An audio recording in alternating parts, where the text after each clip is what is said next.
Are you facing a setback? You know, sometimes your greatest setbacks are actually the setup for your greatest comeback. Let me say that again. The setback that you're currently facing could be the setup for your greatest comeback.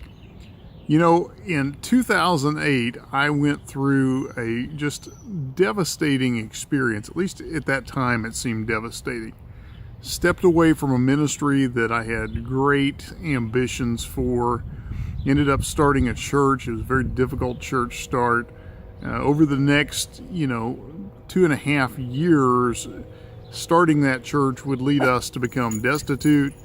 It would lead us to having to live in our friend's spare bedroom for nearly 10 months. Would literally cost us everything. It seemed like the worst setback anyone could ever face. The reality is that it was the setup for amazing comebacks.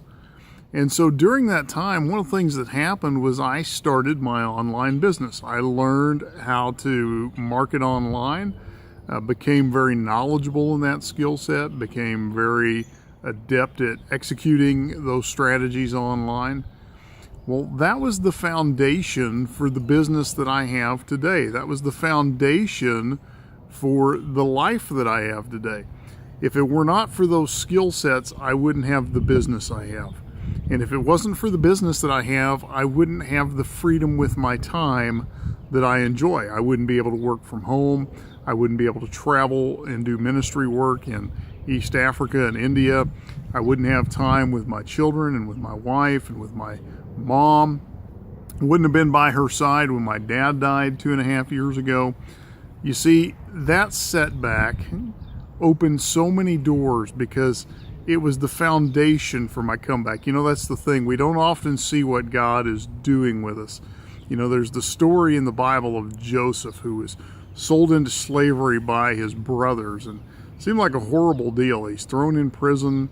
He finally gets out. He's working in Potiphar's house, and he turns down Potiphar's wife when she comes after him, and he gets thrown in prison again and forgotten about. But it was during that time that he meets somebody who had been in Pharaoh's court, and it was through that encounter that Joseph ultimately became the second most powerful man in Egypt, making provisions for his people. His setback was the foundation for his comeback. And so today I want to encourage you with that. Maybe you're facing a setback. Maybe it's personal, financial. It doesn't matter what it is. Realize the groundwork is being laid for your comeback. If you want more information on some of the systems that I use to make a financial comeback, there's a link on this video. Go ahead and click it and you can learn more about the system that I've been using over the last few years. It's a system that many people are using to stage financial comebacks of their own. I look forward to talking with you again soon.